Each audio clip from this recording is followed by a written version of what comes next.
Hello and welcome back to the Oh No No No podcast, where tonight, while the world's worrying about a dafty in front of a microphone over in the United States, we're happy to offer you a bit of a break with 5 dafties in front of 5 microphones instead to take your mind off things.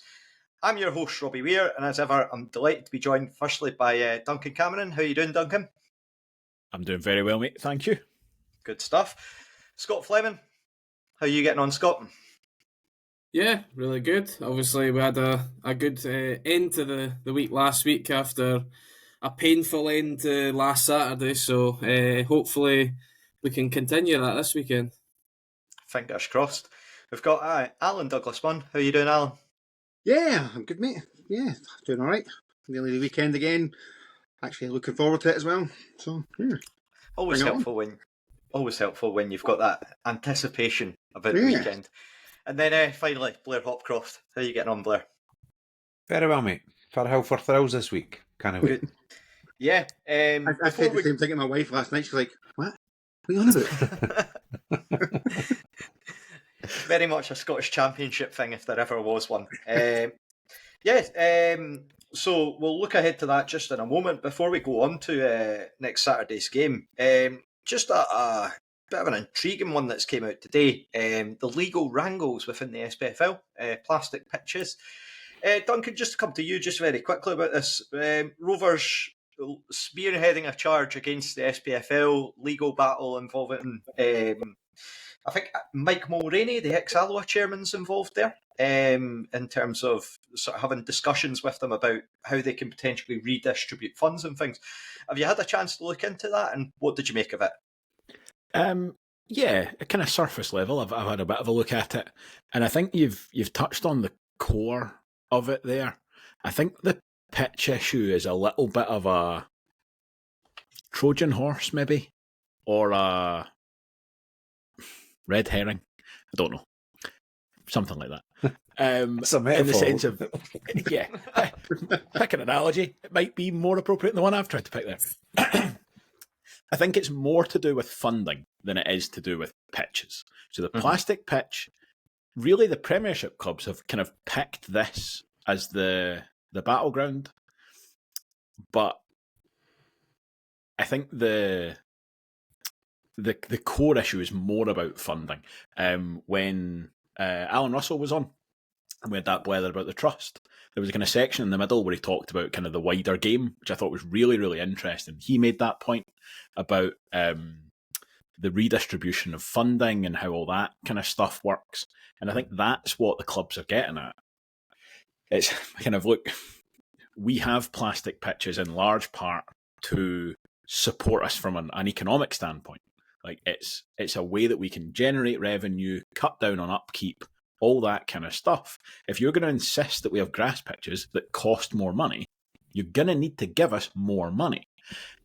And on the face of it, that sounds a bit entitled. You know, it's like, give us more money. But fundamentally, it's to do with the prize money and the way the game is structured. I mean, again, we touched on it in that podcast with Alan, but if Celtic draw a game in the Champions League, they get more prize money than the Rovers got from all competitions last season. If they win a game in the Champions League, they get more prize money than Dundee got in all competitions last season. They finished 6th in the top flight. There needs to be more redistribution from that point. Almost to the point where if you qualify for the Champions League, this daft giant group stage, you should basically, at that, as far as I'm concerned, just forfeit your domestic prize money at that point. It should basically just be a case of going, can someone, UEFA are going to give you millions of pounds, so what you would have got from the SPFL should just be basically back into the pot and bump up everybody else's prize money. Yeah. And actually, I'm on a high horse already with this, but the way I would do that is I wouldn't then like prorate that based on position. I would just evenly split that and just say, right, it's effectively now a solidarity payment. And Clyde get the same as Rangers, and everybody can then use that to do the best they can. And if you do that, I think you've then got a much better argument to be able to say to second-tier teams, look, on balance, we think grass pitches are better. We're going to insist that you need them. And see all that extra money we gave you, there's something you can spend it on. And I think that they would get on much better. And I think that's actually the argument that these clubs are making. and they're just using this battleground that the top flight clubs picked to basically try and see what progress they can make on that front. Because Scott, you're over in the Netherlands, and you obviously follow in terms of like Feyenoord over there, but as well you're sort of quite closely tied with the line of work that you do. So you were mentioning before that you've got connections that were explaining to you about sort of how they're doing it over there. So what were your thoughts on things? Yeah, so actually the company that I work for, they currently, and have been for a while, been working with FC Utrecht, so they do all the maintenance and mowing and stuff at the training complex and at the stadium. And so there's some match days that I'll just go and volunteer and help them out. Just for me, it's a game of football to go and watch as well. But I'll go help mow the pitch in the morning, obviously set everything up, then obviously involve all that on match days. But yeah, when I was there for the Feyenoord game a couple of weeks ago, I was speaking to the head groundsman about what's the situation for them, like every year with funding. Like I was telling him obviously the situation, what's happening back at home, and he says, well, obviously you'll have known that in Holland they're doing the same, where every club in the top flight has to be on grass by, I think it's the start of the 26-27 season. Everybody has to be on grass, and they've all agreed with it. But I'm certain that the top three clubs, which is obviously Ajax, Feyenoord, and PSV, have agreed to help pay for some of this together. They've put a pot together, but also there's a thing that the KNVB, which is like the SFA for them, they do testing on pitches every year. Well, they do every sort of third of the season. They'll do a test, which is just on your pitch quality in terms of the bounce of the ball, the roll of the ball, firmness of your pitch, just how it looks in general as well. And then, so if you have to pass like a certain amount of marks to get obviously to a certain point. And if you pass that, you get given, it's almost like 200,000 euros. Your FC Utrecht get given that. And then that's to help basically fund your pitch basically going forward. But it's all funded by the KNVB, and obviously I think they also get this money because of the three teams doing well in Europe. It probably goes back into the Dutch FA as well through that. So if we were ever to get a system, it's probably never going to happen because we know that our leagues are run by basically the two ugly sisters. But if we ever did get to that point, that's the sort of thing that I would like us to go down that route sort of thing, because then you know that if you get told, right, you have to get a grass pitch involved, well, then at least you're getting told, you're getting rewarded for having a good grass pitch, and you're getting told, if we can keep this in good nick, we're going to get money to help fund it. And then you're not having to worry about, oh, well, we need to keep our pitch in good nick, so we're going to have to like just rein in to a smaller squad. But at the end of the day, if you're getting rewarded for having a good pitch, you're not going to have to worry about that. Yeah, 100%. I think that it's interesting, like speaking to you in terms of like the differences between the Dutch league and sort of here. I know that we spoke before about like the attitude towards B teams, and again, obviously in Scotland, it's complete opposite compared to here. The whole artificial surfaces thing for me is it's the reaction that you get depending on who you speak to can be very, very vicious and vociferous, sort of in terms of how strongly people feel about it. Kilmarnock came out and basically, and it didn't even come out. It was the Daily Mail ran an article saying Kilmarnock, which they'd already intended to do this, they were forcing back the changing of the pitch because their sort of training centre's not ready yet, so they're going to be chucking it back a year. And you have people asking for them to get kicked out the top flight, but even though it's like the same, like what they've been doing already. So not that people ever read articles and actually fully understand things and jump to conclusions. So yeah, I just wanted to cover that off just very briefly, just as a sort of point, just to raise it to sort of wider attention. I don't know how many people have sort of flagged that, but keen to see how that goes and the direction it takes. But yeah, let's get back. There was an interesting thing actually. I don't know if you, I want to say it was on the Terrace podcast, and I think it was Duncan Mackay was talking about it. How, you know, a lot of folks say, well, oh, look at Brechin's pitch, and if they can afford to have a great grass pitch, how can clubs in the Championship not? And Duncan Mackay was saying that he'd been speaking to the groundsman at Brechin, and they're really struggling to maintain a grass pitch and are looking like they're going to put an Astro in for the community use and for not needing a training ground and stuff like that. So, you know, the financial benefits are just incredible to have it. 100%. We've all seen with the Community Foundation in terms of the work that goes on locally with it, and it's just been a real driver. You see that in sort of the stuff that Dylan Easton and Sean Byrne put on Instagram in terms of like the train like a pro stuff. Like, you've got young kids saying, "Oh, I love it because I get to meet players and I go on and play on the pitch." Like, that's a massive thing, and you can guarantee that has an influence in terms of these kids coming back to Rovers. But yeah, it's just. I think I was just going to say, I think the other thing that kind of gets overlooked a wee bit, everybody thinks about the kids playing on the pitch and stuff, which is fantastic. I genuinely think it's the biggest plus for the community.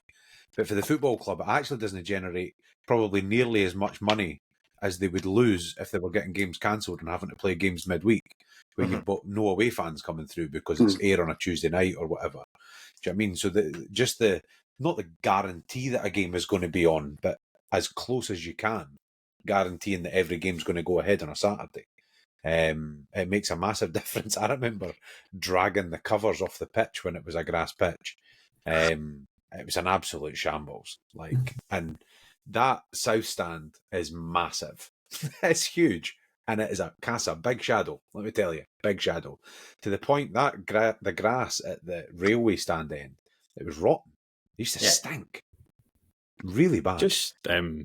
It's just a culture war, isn't it? Like, without wanting to be too high-minded about it, it's just that several people, 2 football clubs in particular, have decided this is a thing they don't like, and then you've got people who follow on. And now, to be fair, like, both sides of the argument is populated by people who don't know anything about it. And I'm going to say that, 4 of us qualify for that, and not knowing anything. Don't know a single thing about the difference. Nah, totally. In playability or maintenance or anything like that at all. And to be perfectly honest, until the Rovers got a plastic pitch, I was like, nah, I don't really like these. And then we got one, and I was like, shut up, they're fine. And also, I think it comes down to the fact that all the AstroTurfs in the leagues are actually different. Everybody's got a different standard. And see, for years, like when we used to play Forfar in League One, that was a stinking Astro. It was horrible. It was hard. It was just, you heard players moaning about it constantly. But I very rarely have heard anybody complain about our pitch at all. Any opposition player at all. Any opposition manager hasn't even mentioned, other than Duncan Ferguson because he hates Astro. But that's the only manager. Never talks about anything else. That's the only manager that's ever mentioned anything about our pitch. Whereas you talk about Livy all the time, but that's because they've flung down the millions of these little black pellets basically on the pitch, so it makes the pitch heavier, stickier. They never water the pitch, and then you hear like what was his name? Niall McGinn was on that open goal on Monday, and he was talking about Morton I think this is mental. They've got a grass pitch and they don't even have a sprinkler system. And he says, and I was like, how the hell do they even keep it in decent nick? But they must have something to substitute. You've ever been to Greenock and it hasn't rained? Well, that's what they said. That's what he was like, it barely even rains. And then I think the rest of them just went, you sure? I like how you must be the only person that gets like proper on their high horse about that. Everyone else it's probably flown by them and they're like, oh, an interview with Niall McGinn. You're like, Jesus Christ, no sprinklers in Greenock. What's going on here? A very niche market to be in. It's a case of like just to finish on it is that when you like at FC Utrecht, for instance, we have to ask the manager as he's walking off to go into his halftime team talk, do you want the sprinklers on to make the surface slicker? And that's on a grass pitch. Never mind John McGlynn wanting it on his Astro or whatever. So he basically gives you the thumbs up or the thumbs down if he wants it slicker, basically. And then, that's what happens at half time. But it's just, and I'm sure that's happening at every other stadium. But it's like, stuff like that never gets noticed. So now we know if Neill Collins is waiting about for the groundsman at half time, we know who to blame now, Scott, if that comes up in the future. So we look ahead to Saturday now. we're a huge away day to Firhill, as you say, Alan, for Frills.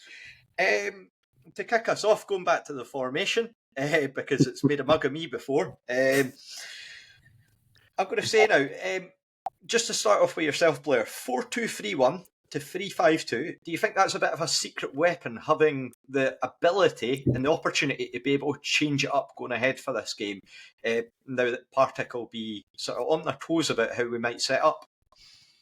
Yeah, I think it is. It's. I think we've spoken about before about the squad probably not suiting playing that formation week in, week out, because there's probably too many wide players in the squad that you can't really get the same amount of rotation and stuff. But performance on Friday night was so good that you've got to be thinking that it's likely to be the same kind of formation going into Saturday. But the thing I like is that we don't know. So Doolan's got no chance. Like you genuinely don't know. He could go back to 4 at the back. He could plough the wingers on. He could go back to 3 at the back and put the wing backs forward and play through the middle again. It's having that versatility, I suppose, is the best way to put it. Having the option that actually they've shown that they can play effectively in 2 formations already, this squad.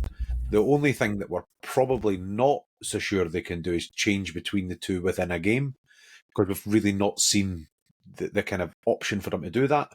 But yeah, I think it's a great weapon to have, as much as anything else. And it comes back a little bit to Murray, because Murray did it a little bit. And obviously we joked about the game at East End Park last season in the Cup, where he warmed up with a back 4 and then he started with a back 3. And you can start to play those kind of mind games with managers as well, because they've not got a clue what we're going to be doing.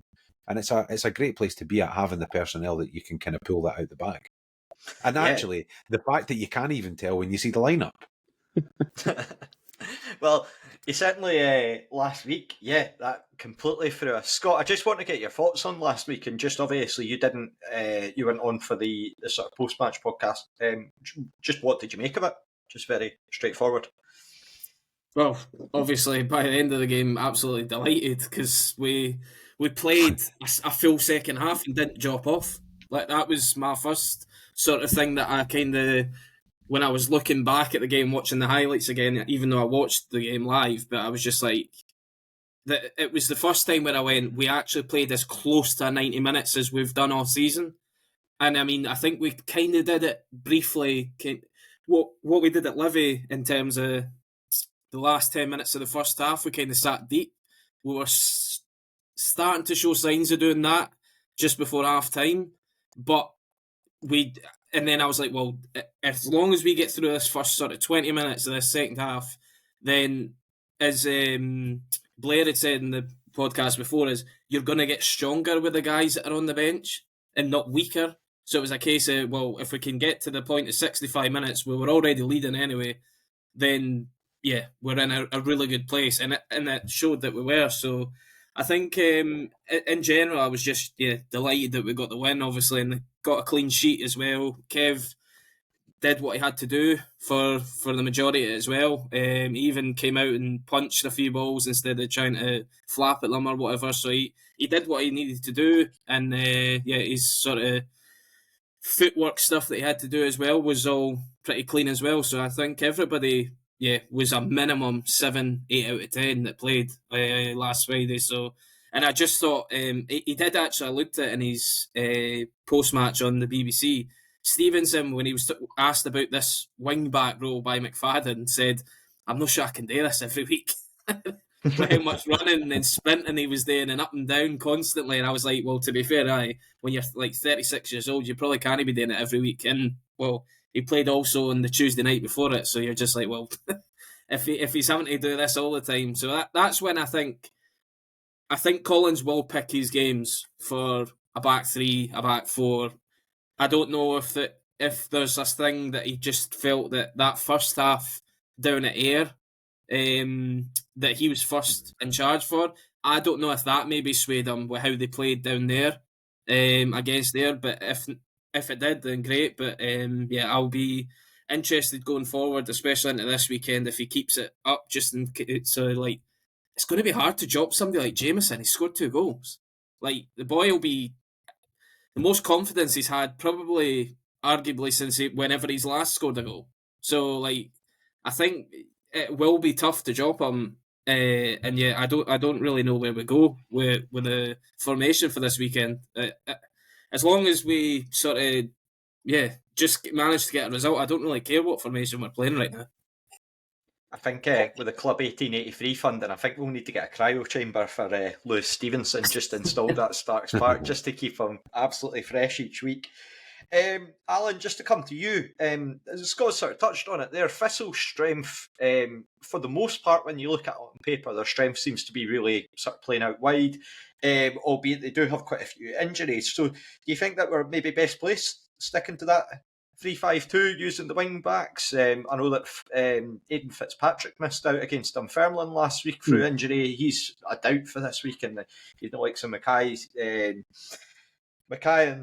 Lawless, I believe, are both injured as well.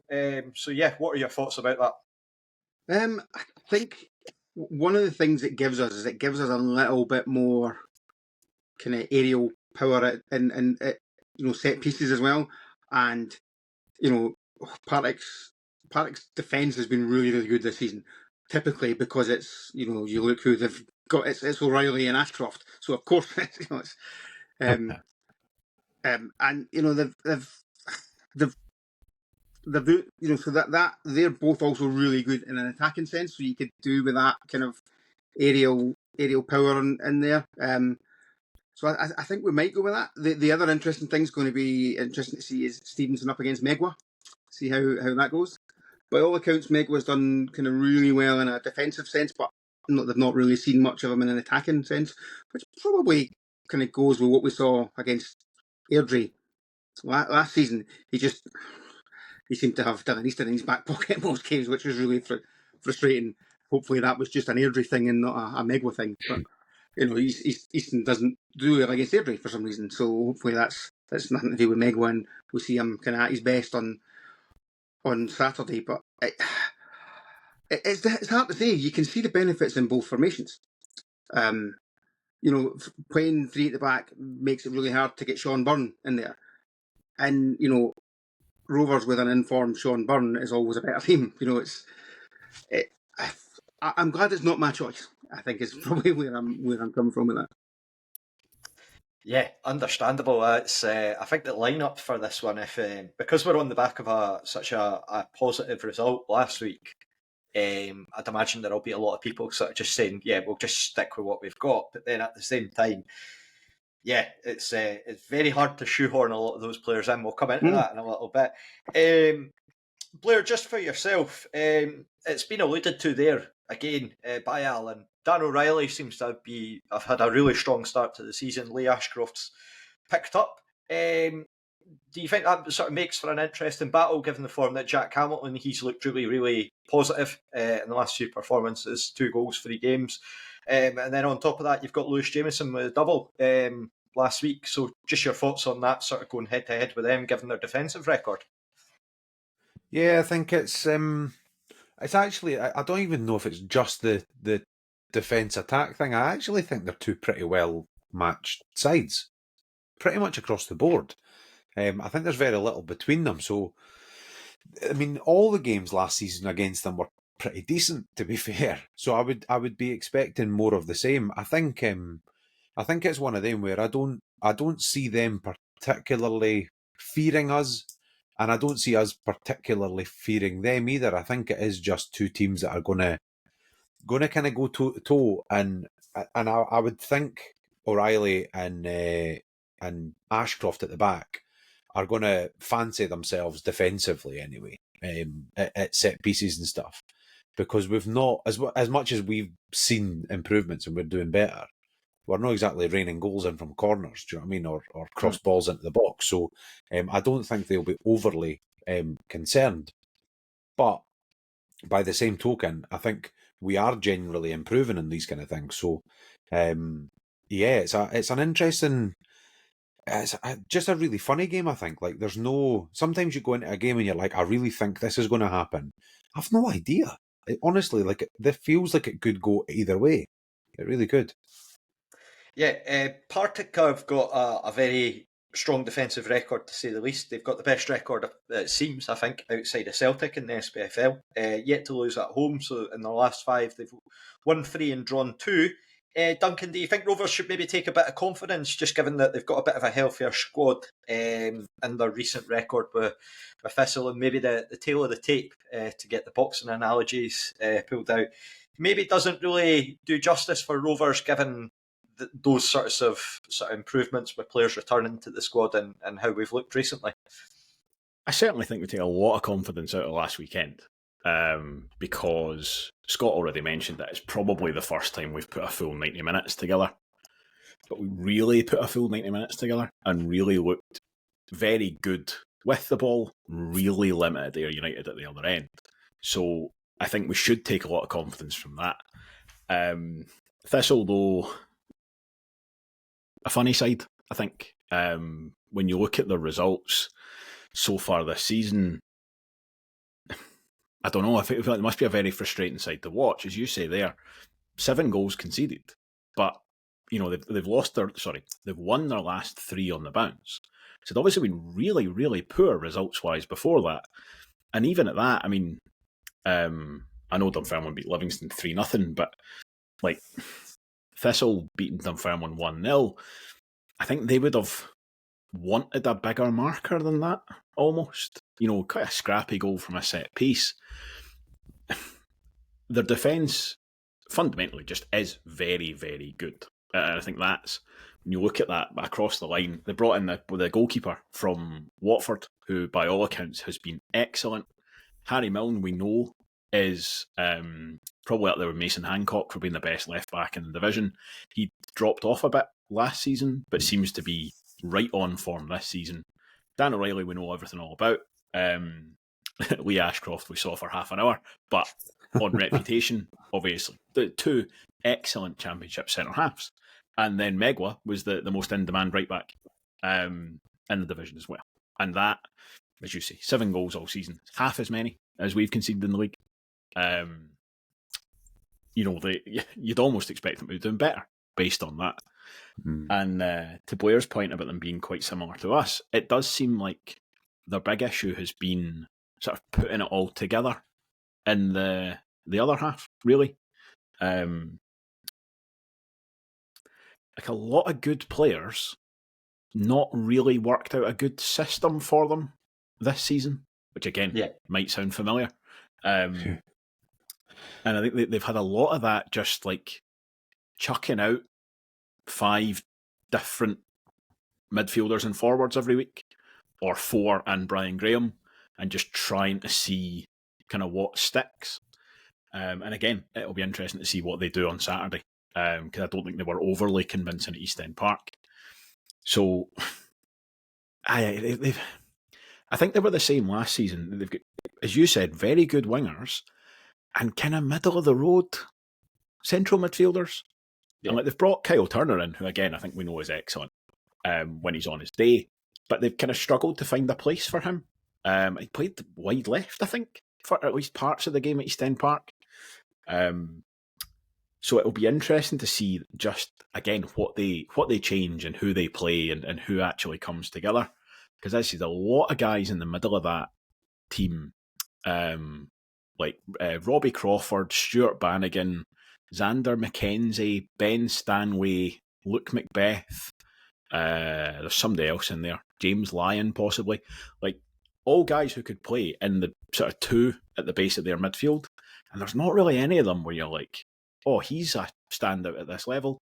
They're all just kind of serviceable, which is intriguing because normally on that basis you'd think, well, let's go and dominate the midfield and let's go and actually try and really control the game from the middle.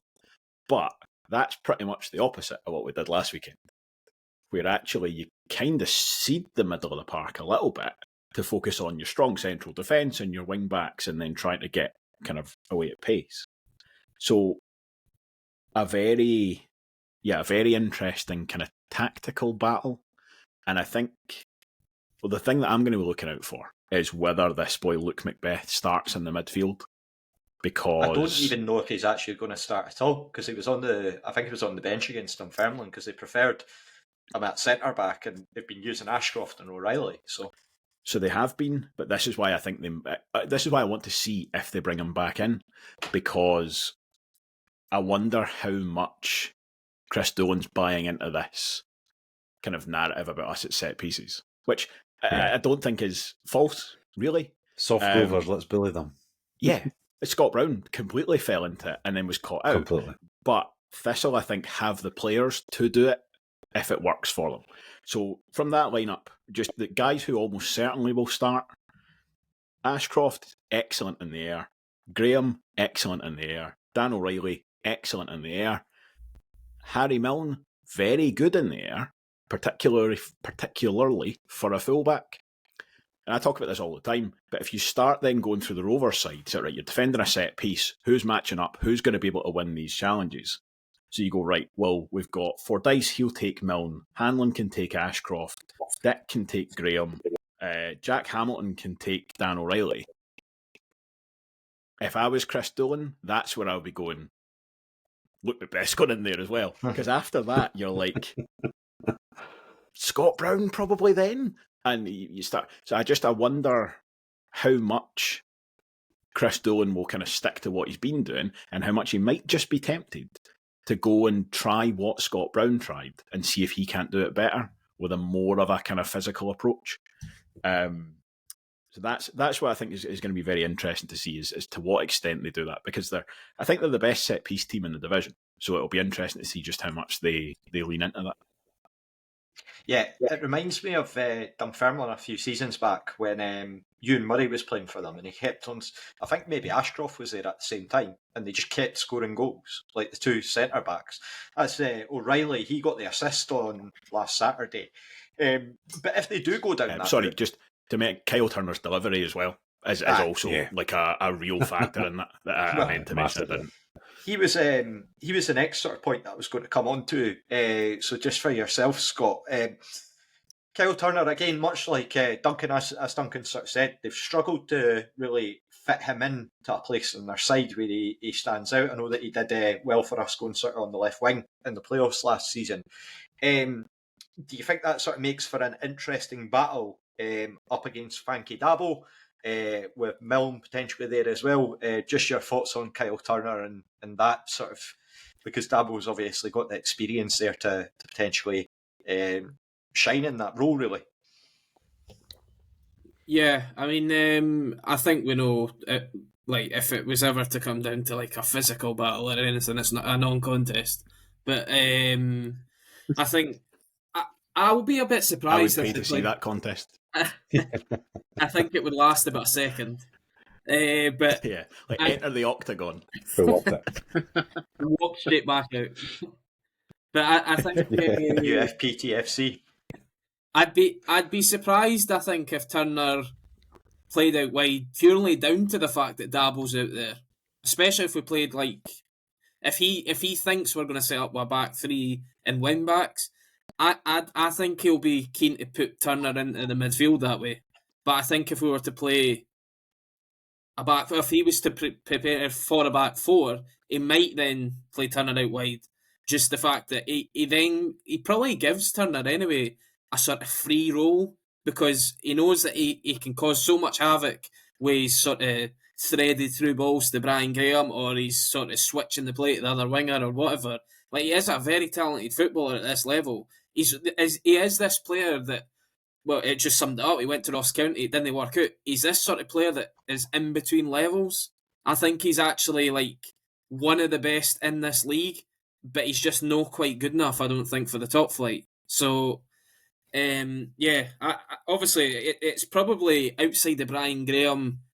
He's probably the guy that you're looking for them to sort of minimise their attack.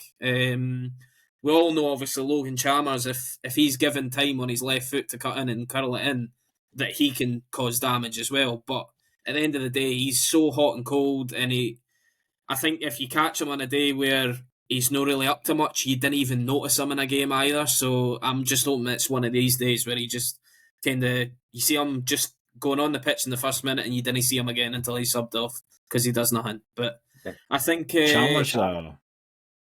Sorry go. to jump in, Scott. Chalmers is a really good example of the opposite of what Blair was talking about last week when he was talking about Dylan Easton and the fact that he keeps going and he keeps trying stuff, 100%. and even if it doesn't come off, this is real famous last word stuff, but Chalmers is very much the opposite of that. Where, like, if it doesn't come off for him the first two things he tries, he just fades away. And we have seen that. But the problem is obviously how dangerous he is if the first thing he does comes off. It could be a tough afternoon. Because there was, when we were talking a few weeks ago, sort of like we said, a bit similar to Finlay Pollock in that respect during that game. Was it against the Queen's Park game at home, I think it was, where he just got out-muscled by Cammy Kerr and he went down and he was like, nah, I'm not going to try that again. But again, it's going to be interesting to sort of see it. I think with Turner as well, you get the fact that because they've got the lad Robinson, who plays namely as their number 10, it forces Turner into sort of being used in different positions. And we've seen before, like Turner playing deep, it's very hard to get that to work. Again, we saw it up at Tannadice, where that was probably his worst. I'd hesitate to say it was his worst game for us because he was just played so far out of his position that he's not a number sort of 6 in a deep line sort of role to be able to do the defensive cover. As a number 10, you would maybe sort of speculate is that his best position, but then we got the success out of him sort of playing out wide last season in the playoffs, so maybe that's what Doolan's trying to tap into. But yeah, enough about Thistle and all about the Rovers, so let's crack on. I was going to say, that. see, just very quickly before you move on, the one thing I want to see on Saturday is mind games. So Turner is a greeting face Bairn. You've got to get in his face. You have to, because he can't stop himself. And whoever's playing centre half, if there's 3 of them, I want them all doing it. Every time there's a cross ball in, I want one of them saying to Brian Graham, that was a bit of a shit ball, innit? You believe he put that ball in for you like that? That's terrible. You deserve better service than that, Brian, because he will ruin himself. Like, they are just one of those teams that never stop greeting. And I love it. But if you play a back 3 that's as his well, reputation, eh? if you play a back 3 as well, the 3 of them need to be the ones taking turns on who's going to sort of give him one. And when it's a 50-50, like, they can't all just go, well, Hanlon, you're in the middle, you deal with it. Like, they each need to take turns, because if somebody's on a booking, right, you're next up. Like, it's you've got to pass it on and share it. I don't even think you have to be too physical with them. I think you just have to get in their heads a wee bit. Like, Brian Graham's, he's a goal scorer. He has been for years, but he's a fragile wee flower at times. Do you know what I mean? He gets himself on a tiz about things, and you've got to get in their face and kind of wind them up a little bit, because they've got that in them as well. Like, that Macbeth's good at that as well. Like, he'll put himself about, and he'll chop away at folk, and he'll be the next man in kind of thing. We've got to be. I think this is one of those games where we're going to have to be quite streetwise. We're going to have to be kind of exactly the phrase I was going to use. See with that, and on that point, Blair, I think as well, when Brian Graham's greeting to the referee, be pulling that up. Like, be making sure that you're 100% saying to the referee, you're going to stand for that. Look at him. Do you know what would be hilarious? He's done it all the time. He just goes. You know what would be hilarious? That's terrible. If it's Dylan Easton that's asking him to pull him up about it. Like, because I was just thinking, Easton's one. Yeah, Easton's perfect for winding them up. It's almost worth them getting one of his usual bookings for kind of just kicking the ball away and stuff like that, because that's the kind of stuff that'll get Graham, like, look, ref, he's at it again. Sort of like, he'll just Easton just loves that kind of side of the game, doesn't he? And yeah, normally sees him working his way into the ref's book, but it's almost worth them taking one this week for 2 reasons actually. One, to wind up Brian Graham, but also to wind up Scott. Well, we'll move on to the Rovers side now and take a wee look at that. Blair, just for yourself, were you keeping Liam Dick right in from the start? To be honest with you, like this time last week, no, I wouldn't have been. But I have to say, based on the performance of last week, I think it was Scott that said earlier on, like, how do you drop boys after a game like that? They've earned their place. That said, it's a big squad. You've got to rotate things, and I hope, or actually, I don't even hope. I think I know that Neill Collins will have a plan for what he wants to do in the game. And so if he's gonna change anything at the back, I think it'll be to a back four rather than I can't see him just putting Murray in and taking Dick out after a game like that. He's earned his place in terms of that back three, and I don't think Murray offers you better aerial ability particularly than Dick. Maybe a little bit, but not a huge amount. Dick's a bit more comfortable probably on the left side of the three. I'll be honest with you, I think Liam Dick is made for that position. He's no a left back and he's no a centre half. He's the left of a back three. That's his job. He's embracing his inner Kieran Tierney. He really is. In a Scotland shirt. I think that it's worth remembering that Liam Dick, he did have a really good game when he played centre back, and we had the back four at the time, but when Potter got us to the 1-1 win against Thistle at Starks Park, he had a really good game against Brian Graham there. But yeah, you're right on about the depth there in the squad. I think Callum Smith and Lewis Vaughan, Alan, are going to be the only two players that you would suspect would be absentees. There's not really been updates on Callum Smith, but I mean, he's going for a scan and it's not looking the best. So those two will be longer term injuries. Do you think it's really a tough position for players to really make the bench? Because you see the photos of training, you've got Josh Mullen, you've got Aidan Connolly in there as well, Ewan Murray. So is it a potential that lads are even struggling to get onto the bench now? It is, yeah, and it's a nice problem to have. It's we all remember games where there was a goalie and two 18-year-olds on the bench, and it's like so to be sitting there filling a bench and having guys sitting in the stand who are good enough to be on the pitch, it's a really decent position to be in. So I think, yeah, and if it works, the guy, if we go out and get a result, the guys in the stand, can he really have any complaint? You didn't expect them to be happy about it, and you don't want them to be happy about it. You want them to be working their ass off on the training pitch to prove that they should be in the team. But ultimately, if the team's winning, then the managers prove to be right.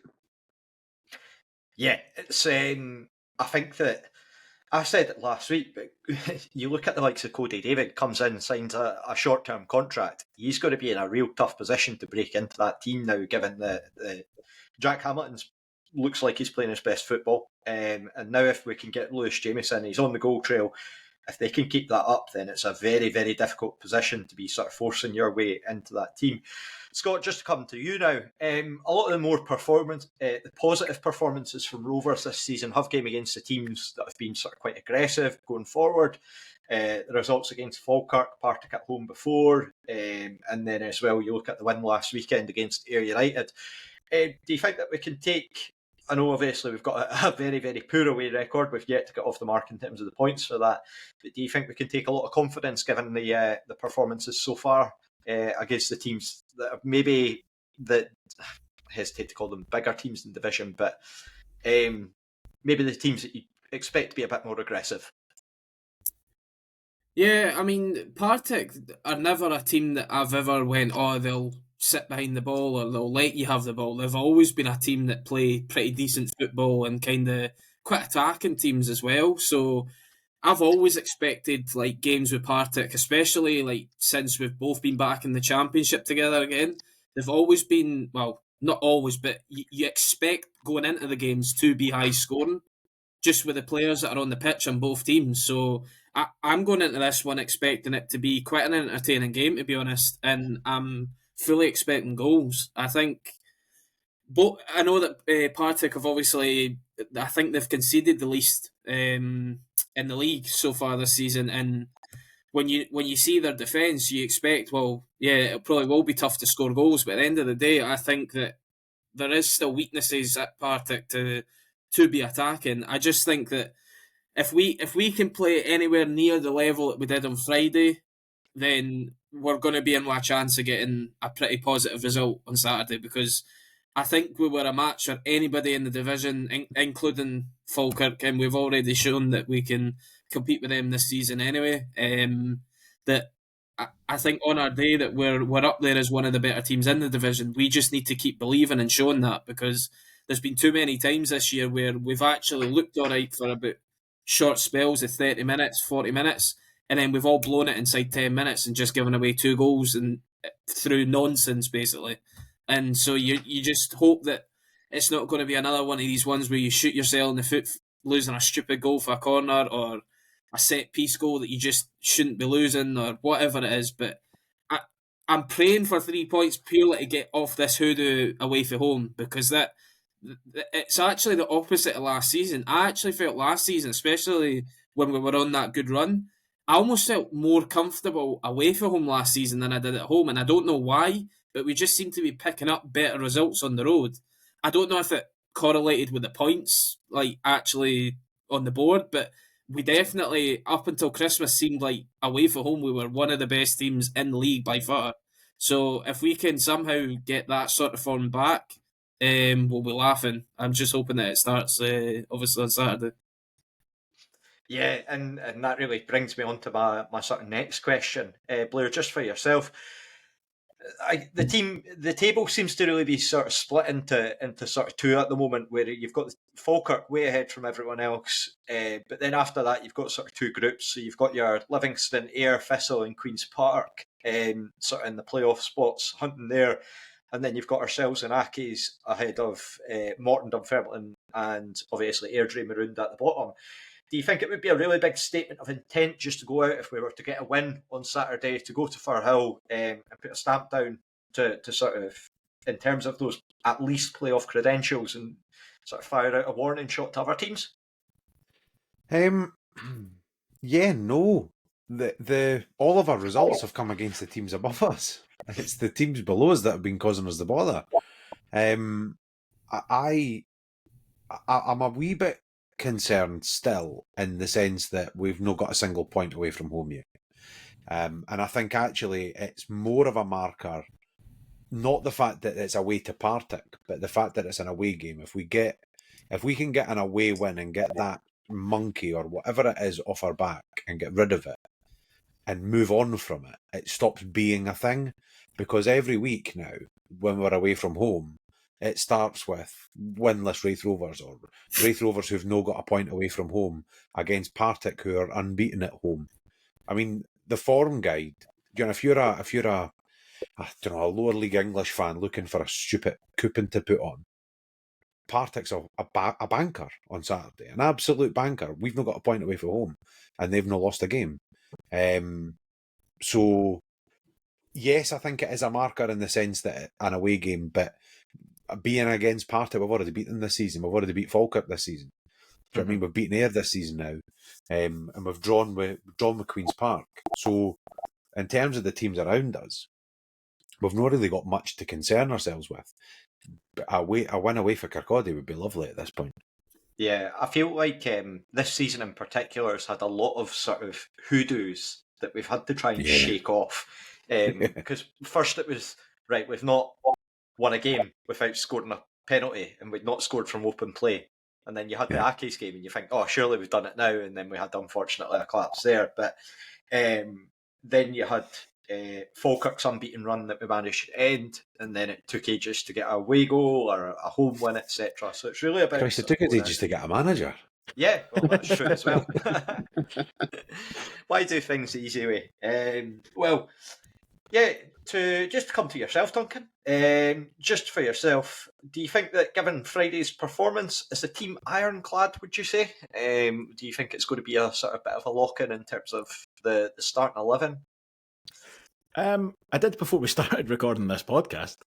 I never even questioned that. I was like, bang, 3-5-2, same team, Smith's out injured, Hamilton comes in, no bother, move on. But then the bit of chat at the beginning about the versatility, the ability to switch between, I certainly think you could make an argument for going in a different direction and trying something a little bit different, particularly in terms of the midfield I mentioned before. And Alan mentioned about, how often do you want Sean Byrne in your starting lineup? Like, most of the time. So, yeah, I wouldn't be bowled over to see a change in shape or a change in the personnel a little bit. My gut feel is still that Neill Collins will stick to his guns. I think the feeling that I've had kind of up till this point is that he was sort of itching to get us into a back three, and I think there were some raised eyebrows, to say the least, amongst people of this podcast about that and the viability of it. But you only have to look at that performance and that result. Done it once, and it was the best we played all season. So I'm quite happy if he wants to do it again. And as I said, I think probably the biggest argument for it was getting more bigger guys on the park for set pieces. If you're ever going to need that, other than Livingston, it's Thistle. So on that basis, yeah, I think you start with that as your kind of problem statement of they are very good at set pieces. That's something we need to improve on. That's your best way of doing it. I think it's a very compelling argument to keep it the same. And actually then, if you do take that as your starting point, it's very difficult to make a compelling case for other changes, other than Callum Smith dropping out and Jack Hamilton coming in for me. I just don't think there's anybody who played poorly to warrant kind of dropping out, and there's nobody on the bench, with the greatest of respect to them, who is, hammering on the door demanding a start over anybody who's in that starting lineup for me. Yeah. See, on that point as well, just really quickly, the change, if he does go to 4 at the back, you've got to imagine the change is Byrne coming in and Dick coming out. And it completely speaks to what you've just spoken about, that aerial threat. You're replacing Dick with Byrne. It's as much as that's great with the ball on the deck, and when you've got the ball at your feet and you're trying to play football, if you're defending set pieces, you take Dick over Byrne any day. Because you can see a world where you make that change, and then you've got basically Robbie Crawford and Stuart Bannigan were the two who played in the holding midfield against Dunfermline, having to try and deal with Byrne and Brown and Stanton, because they're not going to get the help that they would need from Turner, Robinson, Chalmers. So you can see there's a really compelling case there for let's go and win the midfield battle and work around it. But when you've got that disparity in set pieces, it's such an Achilles heel, because you could go and win the midfield battle and concede 3 goals from corners. It's and that, as I say, and 2 of them not even be corners. Exactly. And that would be my fear with it. That's that, or not fear, but I don't think it's a strong enough case to change what actually already worked. See if we'd gone and played there and kind of played all right and drawn 1 each, then maybe be like, well, this is maybe one to go back to. But actually, I think it worked so well. Everybody seemed to know what they were doing. I would stick with it. Okay, well, on that note, so is that your lineup for you, Duncan? Yep. Just stick him with the same lineup. Same thing, cool. But Jack Hamilton in for Callum Smith. And Blair, I can see you're nodding your head there. Are you in agreement? Yep. Allan? To be fair, if I'm being honest, that's the team I would have picked on Friday night. Sorry, can I just very quickly, just on that point about Hamilton and Jameson, I think the one thing that will be interesting will be whether it's what we've seen basically every other week this season, which is Jack Hamilton as the furthest man forward, or whether it'll be what he did in the second half on Friday night, which was actually Jameson as the furthest man forward and Hamilton dropping back a little bit, because that's really intriguing. And I wonder how much that was a case of Lewis Jameson scored twice. Football's football. You scored twice. Every chance you'll score a third. You can be furthest forward. You're on a tear. Versus you've had a week to work on it. Which way round do you go? So that, again, is more of a question, more of a thing I'd just be really interested to see. I would say, I think it's a really valid point. For me, I would have Jameson the further forward of the two. I'll just jump to my lineup now. I would keep it exactly the same as yourself, Duncan. With this, I would say keep Jameson further forward because Lee Ashcroft, again, there's questions in terms of sort of the pace there. O'Reilly will be covering. But then as well, you've got Jack Hamilton. If you've got sort of a midfield of Sam Stanton and Scott Brown charging about. Very hard to keep tabs on the two of them if they're going quite aggressively. You've got Dylan Essendon in the mix as well. And then if you throw in Jack Hamilton chucking his body about left, right and centre, putting people off, the players that they've got in there, it does make it quite difficult. So I think as well it'll be intriguing to see how Thistle line up with it in terms of whether they utilise Bannigan right from the start, being that sort of deeper holding sort of midfielder type.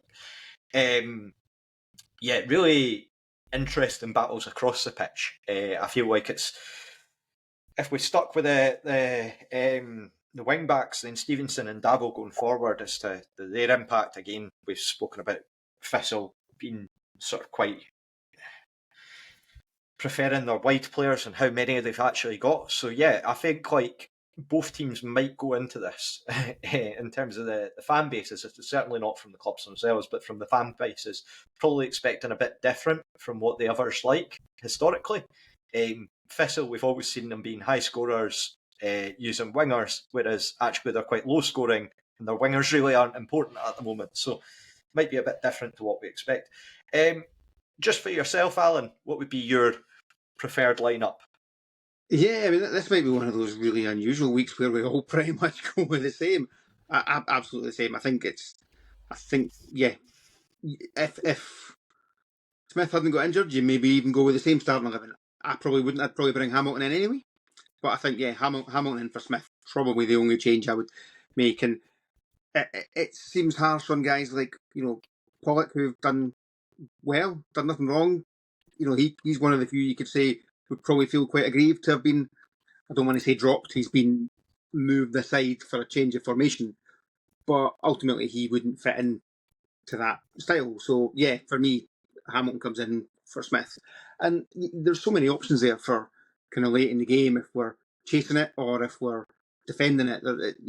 There are lots of different changes that he can make. So, and by no means least, Scott, for yourself, what are your thoughts on it? 4-2-3-1. Oh, drum roll. Funnily enough, I think that this game, I totally get the whole height thing, and I actually would probably go with the same lineup purely for that. But if this had been like... Put a mark down, Robbie. Put a mark down. If there's one thing we can guarantee is that Neill Collins will not do what all of us would do. Exactly. Especially now that Scott's gone for it. That's it, done. I mean, Robbie's already been planning. He was going to have the Simpsons meme of "Stay the line, Bart," and going, "Hey, wait for Scott saying 4-2-3-1," and you've ruined it. I just think if this had been against anybody else, like a Morton or a Hamilton or somebody at home, I think we would probably go back to a back four and get Byrne back in the team. Purely because I think we're actually a better team in general when Byrne's playing well in the middle of the park, because he allows Brown and Stanton to just go and do whatever they want to do. Because they know, well, we've actually got a fifth basic defender sitting there waiting to sort of sweep up behind us. But, I mean, I don't even think somebody like Sean Byrne could argue if he's not in the team on Saturday after what happened last week. And I mean, at the end of the day, if we were to be 1 up, even 2 up, with 20 minutes to go, it used to be like what I said when we had Spencer coming on, like back in the League One and days and stuff like that. What a better player to bring on than somebody like Sean Byrne to just calm the game and just sort of just take you to the 90th minute, that's able to just control a game, put his foot on the ball, and then allow Brown and Stanton to just do whatever they want to do. And even when you've got guys like Easton that are able to then, because he's got them three in midfield, he can then go and venture and do his own thing as well. But I think the reason I'm sticking with the back three also is the fact I just can't take Jameson out the team after scoring 2 goals. Can you imagine me, Lewis Jameson, being told, "Oh, you're sitting on the bench again after scoring 2 goals"? Like, you must go, well, Or what even do I worse, need to going back to right mid. But that's what we don't want. Seriously, So, though, like, he's proven the job. Like, he's there to play up front. He wants to play up front, and it's, you did really well. We're going to keep you in the team, but we're going to put you in a different position. You'd be like, what? Like, I've earned this. Yeah, I just couldn't have got somebody to score 2 goals. Aye. I think that it's it's so intriguing to look in terms of the lineup for what we're going to do on Saturday. and just that 2 o'clock, obviously, when the teams come out, just picking it apart and seeing who we've got and where we've got them. Because it's a completely different game to last week, I feel, just going away from home to Firhill. But yeah, certainly one that's going to be worth keeping an eye out for. And try to... It'd be hilarious if he played the same team and played Stevenson in the base of the midfield, just to really fuck with them. Same lineup. Went with the BBC. Different formation. Yeah. He sat watching the BBC highlights and went, "Oh God, that's a good idea. I never thought of that." It's a great point. Better than getting asked what he had for breakfast anyway. So, Yeah. Right, so we'll just do a round of predictions for this one. Of course, we've got the prediction league online, which Blair updated during the week. So we will, you'll be able to put those in there if you've not already done so. But yeah, Blair, what have you thinking for this game? I don't honestly. I was saying earlier on, it's I'm on here to give my opinions on a podcast. I dig in. I really dig in. I've no idea. I'll go one each. I think we'll get our first point, but yeah, I think it's going to be a really tight affair. Duncan, for you? 4-all. 4-all. Oh God. At this Scott... point, we've got as much chance of getting it right if we go crazy. Aye, that's true. That's admittedly very true. Let me phone my dad and we'll find out what the score will be. Oh, your mum. Better idea, actually.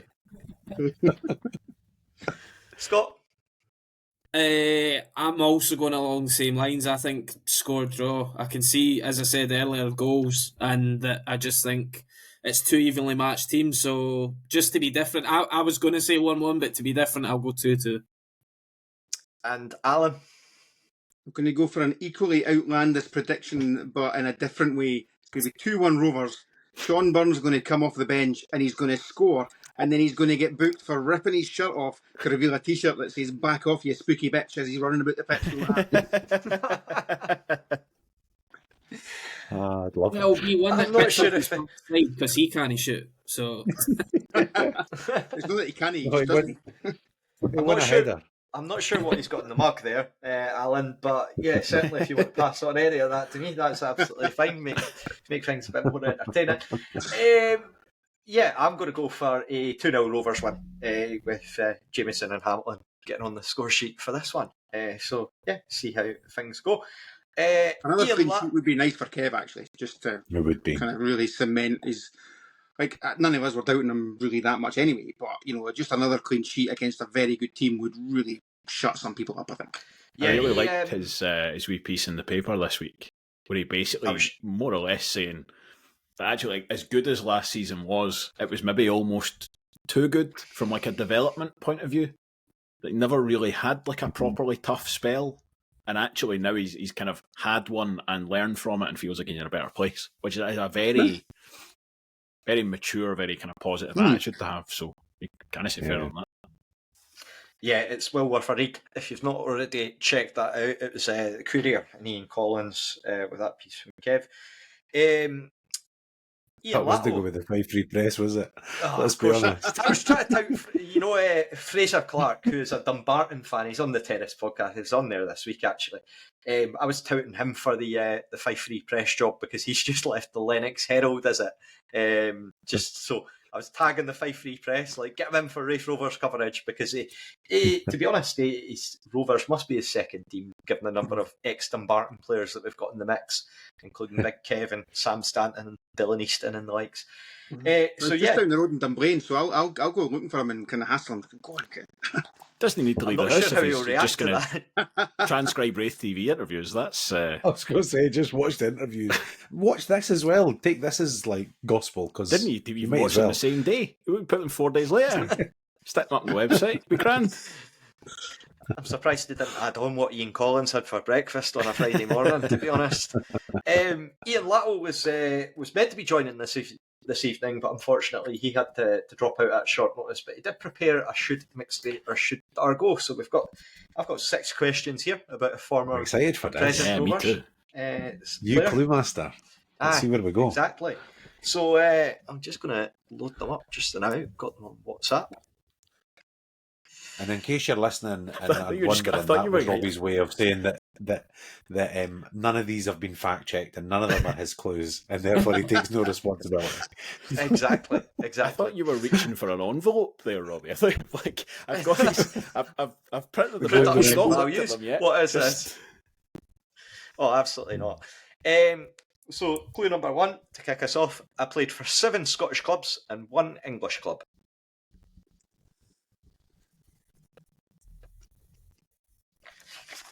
And then I've done that classic thing of just realising I'll need to write down everyone's names and their guesses. Tabs. Take your time, lads. So.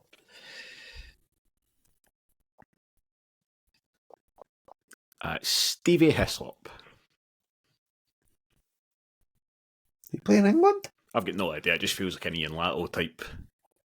That's player. exactly where I am. I'm like, what would Iain be thinking at this point? But Stevie Hislop for me. Question coming in. Yeah, I need someone. Like, I struggle until I get it. Not based on any knowledge whatsoever. Stevie Hislop to me just has very 6 months at Hartlepool kind of vibes. Like, but between spells at Inverness was at Scunthorpe for 4 months. Aye, exactly. That kind of wouldn't surprise me in the slightest if you told me he played for one of the 92 teams in the Football League. Any other opening bids? There's probably more than one English club, but I'll go John Sutton. Didn't he play down south for long? Played for Millwall. Millwall, yeah. Well, that's where I'm at. I can't think of any more. He probably did. Yeah, probably not played for as many Scottish clubs, but I'm going to go Ewan Murray. Just. Oh, the Hartlepool link. I started to go down that route, but then I was like, I don't think a lot of them boys have played for loads and loads of clubs. Jack Hamilton has. That's true. But we've had him already, haven't we? Doesn't necessarily mean that it's not been used Robbie again. keeps dropping this hint all the time. You can use him again. I've no got anything other than that, so just go Jack Hamilton. If it turns out to be Jack Hamilton, I'm going to rage it. Clue number 2. I was born in Newton Grange. Well, it's no Jack Hamilton. And it's no John Sutton.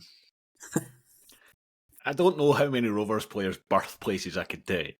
I think it's fewer than other 3. than the Kirkcaldy ones. Basically, aye. I'm going to stick with Stevie Hislop. Don't know where he's from or where he was born. I think Ewan Murray's more further west than that, but I don't know, so I'm going to stick with him. He's Kilmarnock or something, is he not? Is that, am I just saying that because that's where I think that's possibly where he stays now? If someone in the paper about him driving up. Newton Grange is near Edinburgh, isn't it? Aye. Yeah, I think so. Kind of Edinburgh East way. Lothian, I think. In terms of the team, that's all. Newton Grange Star, isn't it? So. Scott and Blair. This one English club's kind of thrown me with a lot of guys where I might have guessed guys that have played for a few Scottish clubs, but I don't know where he's from either, but Liam Fox.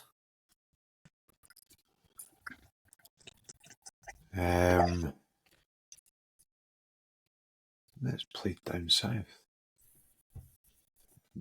Regan Tumulty, although I think he's a Highlander. Clue number 3. I retired in 2010. All right. So just to recap, at the halfway point, they played for 7 Scottish clubs and 1 English club. Now we're in. Right. So it's not Ewan Murray then. In Newton Grange, retired. Could be back to Stevie Hislop. 2010.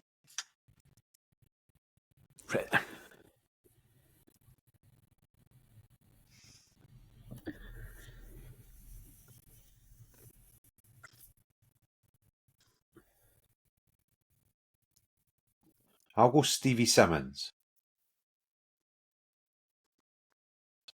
I think he's kind of Edinburgh way.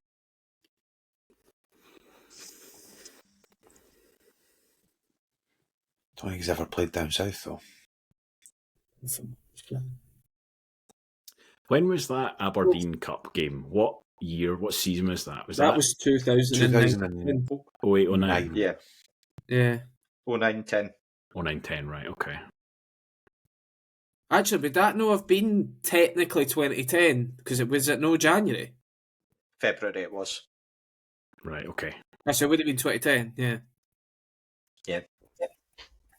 Week before I went back after my Christmas holidays at uni. Right. So that gives us a reround in terms of like couldn't have played for the Rovers after that. See that original clue? Mm-hmm. Go and read it again. Okay. I Because played if it's for fucking 7 Berwick again, I'm going to Scottish kick ass. clubs and 1 English club. It's fucking Berwick, innit?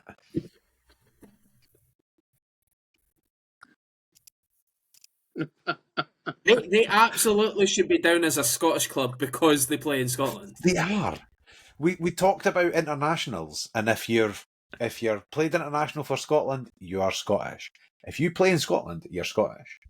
Mind you, Do you have that would make Cardiff English, wouldn't it? do you have Latto down as a Machiavellian quizmaster like that? Jinkies laying traps.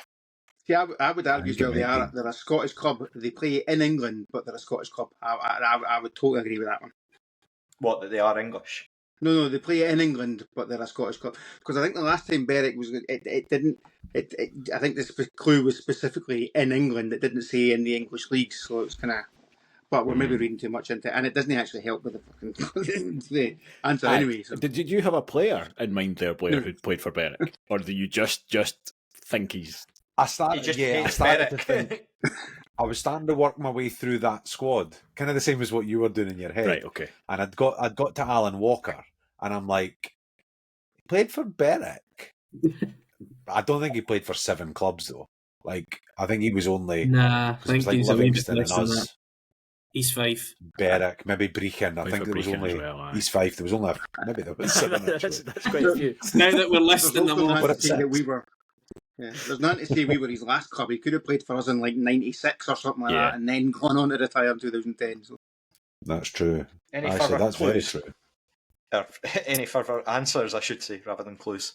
It's no Ewan Murray, obviously, because he's still playing. But no, I've not got another guess. So.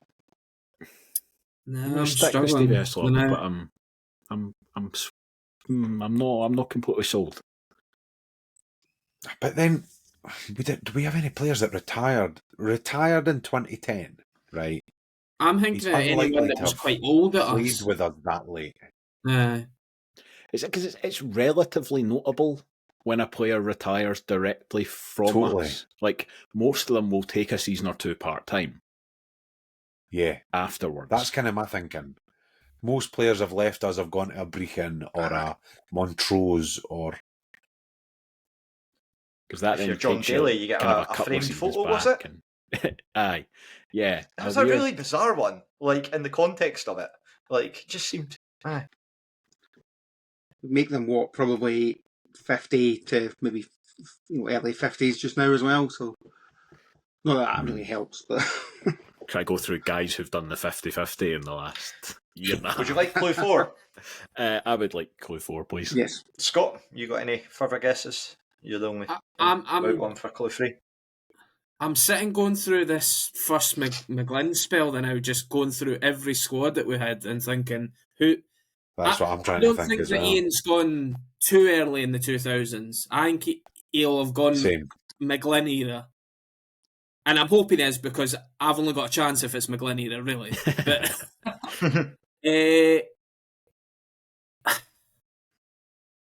Paul Hartley. go to the next clue, but I'm just trying to think who was really old in these Paul squads. Hartley. Right. I made 8 appearances for the Rovers, according to Paul Hartley. Wikipedia, scoring no goals. 8. Oh, what was his name? See when you had your question about being Machiavellian? 8. 15 years ago. His name's on the tip of my tongue. Dennis McLaughlin. Gary O'Connor. Oh.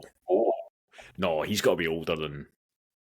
No, maybe not. Well, he was about retirement age when he was with us.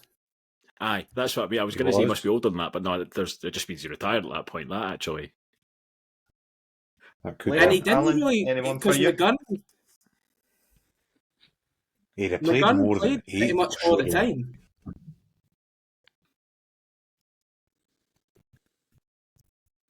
I'm actually not sure Gary O even played as many as 8. He See played the that? last I'm game also of that standing season. out. Did he play 8? He played the last game of that season, which I think might have been the point when he retired, actually. What, the Did he? Arbroath? That rings a The bell, Arbroath actually. one? Yeah. And I'm sure he was given that game because he'd hardly played at all. What? Was that 07? I would be or surprised 08? if he'd played as many as 8. That was 08-09 that you're thinking, Scott. I see. He was quite old when he was at us. Mm-hmm. And he is for the. Well, I'm pretty sure he's for that neck of the woods. I was going to say he is definitely Scottish, but like. But then if he's played in England. I could not tell you who he played for in Scotland or even England, so. Played for Berwick. Plays for Berwick, What the yeah. hell? He played for Berwick. It's the only other team I could tell you he played for. Blair, Alan. I'm pretty convinced he's right, actually, at this point. Because I'm thinking, other than that, you're at loan signings, and pretty much all of McGlynn's loan signings were forwards. So if he's signing a loan signing, they've scored. So I was like, I got to like David Templeton, for do you example. remember McGlynn's loan signings? 100 of them were forwards that didn't score. That was. No, but the first time, no, they all pretty much chipped. Even Whiten got one. Like, they all chipped in. Actually, Whiten wasn't his, was he? But they all chipped in it pretty much. I think Dennis I'm telling you. Princhnenko would like a word. Yeah, that's fair. He's definitely no born in Newton Grange. For that long line of Newton Grange Pernichenkos. Right. I just next remember all of his loan I think signings being there's young boys for Hearts. To try and get into Ian's head a little bit, I think you've got two options here. It's either a loan signing who was notoriously shite, like a Stephen Reynolds, for example. Right? Stephen Reynolds, that was the name I was trying to think of. He hardly actually, played yeah. any games. For St Johnson. Could easily have Guff. retired, like quite young in 2010, because he had no business being a professional football player. It's either going to be something like that, and the more I say that, I think it's Stephen Reynolds, or it's like some. In that case, I'd like to guess Stephen Reynolds. Find what I mean. No, I'm only joking. Or it'll be somebody like really notable who was kind of came in and should have done better that we all remember, but only played 8 games. But Could I also think be who would somebody be. It could have been somebody that got injured at the end of their career. That's what I mean. Like somebody like that, somebody who came in and it was like, oh, they're going to be great for us, and then like barely kicked a ball. But the next clue is going to be my namesake was a big fat coke he'd for Celtic that came back to Morton. That's what it's going to be. No. Like, Sure. he loves a dragon soup or The something. next clue, the club I made the most appearances for is no longer in the SPFL. I also Berwick. played for one other club who's no longer in the SPFL. Brechin. Hang on a second. So we've got Brechin, Cowden, Albion Rovers. He's Albion Stirling. Rovers. Yeah. Anyone Got to else? Gary O. Did we say Albion Berwick Rovers? Rangers. I love Gary O as well. I remember him at a Player of the Year dance. He was just a thoroughly nice bloke. Like living the dream. It's got to be him. I don't know Any why. further It's still, guesses? even though I've got him still locked in and out, part of me is like, did we sign somebody because of Duncan's clue there? Did we sign somebody that like got injured right at the start and just he obviously retired quite? Well, then change your guess, Scott. I've done this before and I lost because of it. So I'm not... So played the most games of his career for a team that is no longer in the SPFL, and for another side that is no longer in the SPFL. Because he was definitely at Berwick for a while. I'm sure he was. Because I was quite, still I'm just quite away young at the checking it time. now. It's actually 2 sides that are no longer in the SPFL on top of the side that he played for the most. You could also have potentially like a Gretna in there as well, maybe, given the age. Maybe not. Can I do a quick fact check, Robbie? You said that 8 games and 0 goals. Is that according to Wikipedia? Yes. Right, so this is my Wikipedia knowledge. That's league games only, typically. Gary O'Kenny have played 8 league games for us. He might have played a couple of league, like Challenge Cup games or whatever, and he played that one at the end. There's no way he played nearly a quarter of a season. It's worth it. Like, the only time that I ever remember, obviously, McGunn kind of getting rotated out was that horrendous time with the other Andy McNeil. But, other than that, he kind of played most of the time. I don't remember him getting injured enough to play. But then, how long was it O'Connor with us? Was it just 1 or 2 seasons? It was no longer 2, I than think. 2. Was it 2? Maybe just 1. I think it was just 1. If it was just 1, then yeah, I don't know if he did. I'm sure he was at Cowden at some point, which would fit with the 2 because he was definitely at Berwick. I think we got him from definitely at Berwick. So it's 3 clubs that have dropped out of the SPFL that he's been with. Yeah, I've not got another answer. So that really did he play down south though? Berwick? It could be Berwick. Was that Berwick? Could be. Oh yeah, that's it. Bloody Berwick. 8 games. I think we should make a ban now that anybody who uses Berwick as an English club in future is not allowed it. You should have to be specific about what way round you're framing your language with it.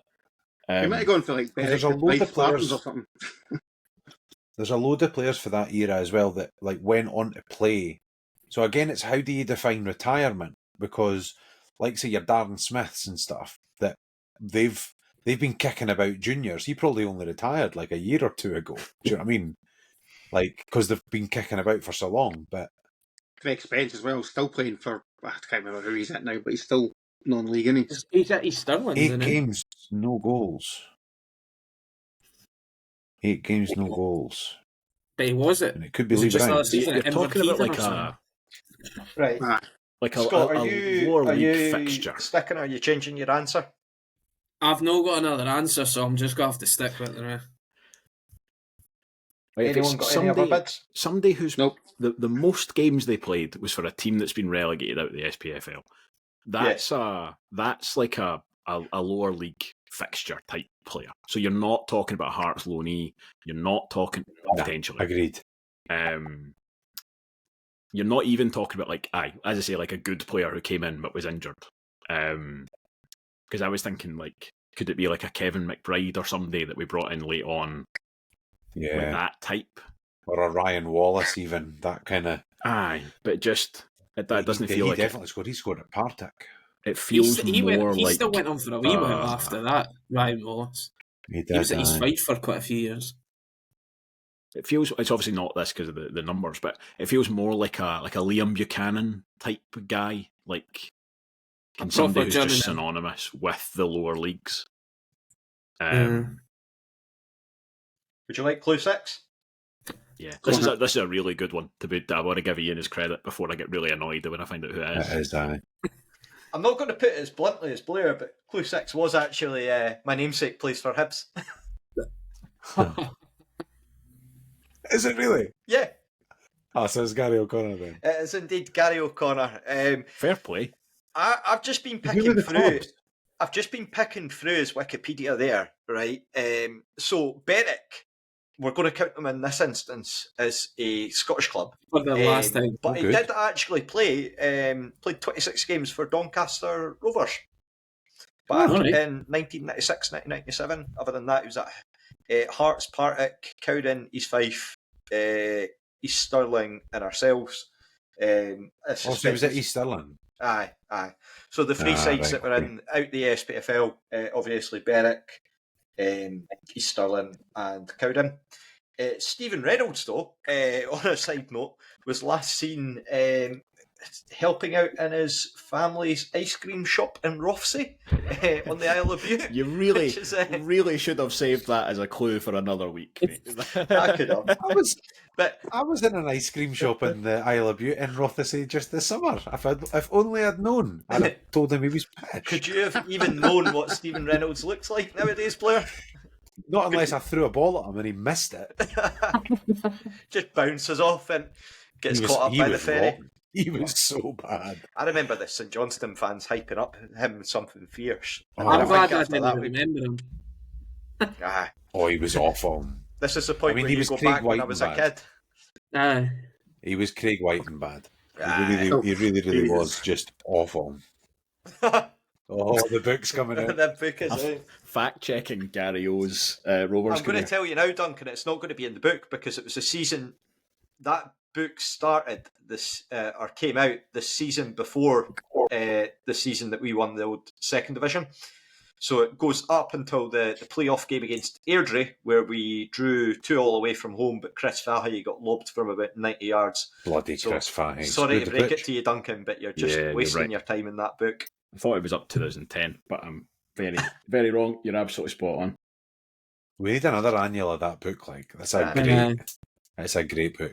About 25 pages are going to be dictated by the last year. Just about 90th minute winners. It's going to be great. Totally. Yeah, I don't know how many people have copies of this photo. But for anyone who's not watching this, just listening, the book that we're referring to, it's Always Next Season, which is the very much the Rovers Bible. Yeah. And definitely we could do with that. But if you're looking for a copy, John Litster. If you're looking for a copy, there's none available. I think they only did the one run of them. So I'm open to cash offers. I'm keeping mine. Me too. There we go. What a club!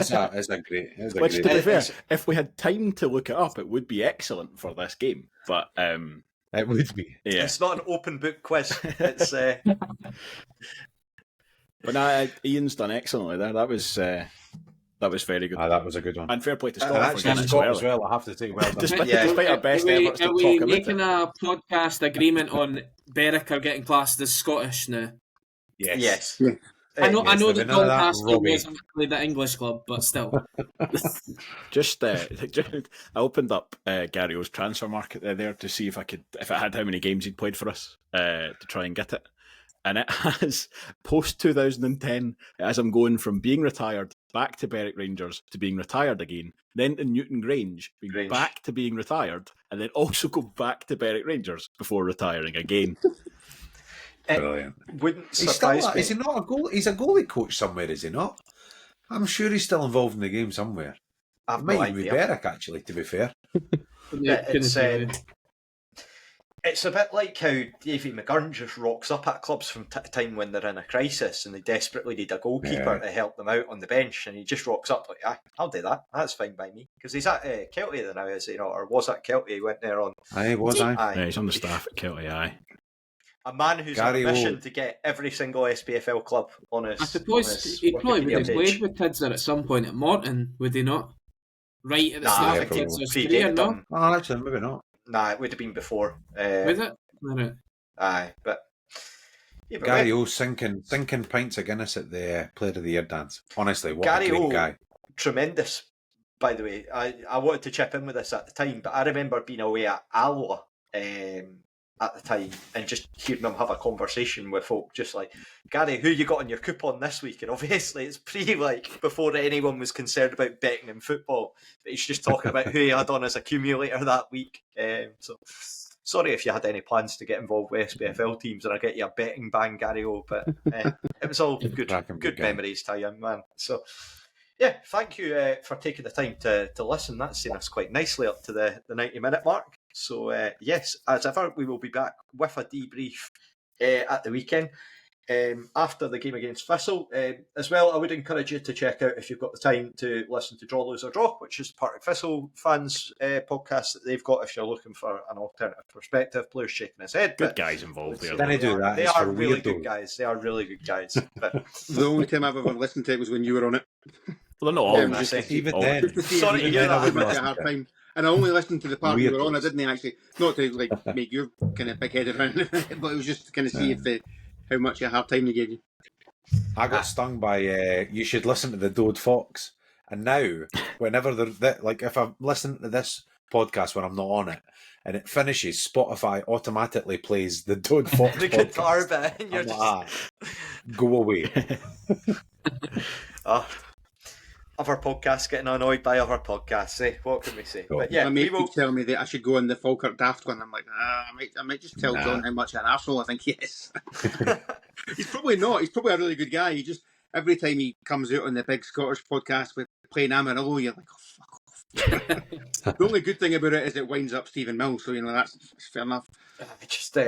I don't engage in you and Cameron enjoyment, shall I say. I think he's funny. I genuinely think he's funny. One of my pals absolutely loves him to bits. Like, he's just total super fan, but not for me. Anyway, we will be back hopefully after our Rovers win at the weekend. Fingers crossed again. But until then, bye for now. Bye, Bob.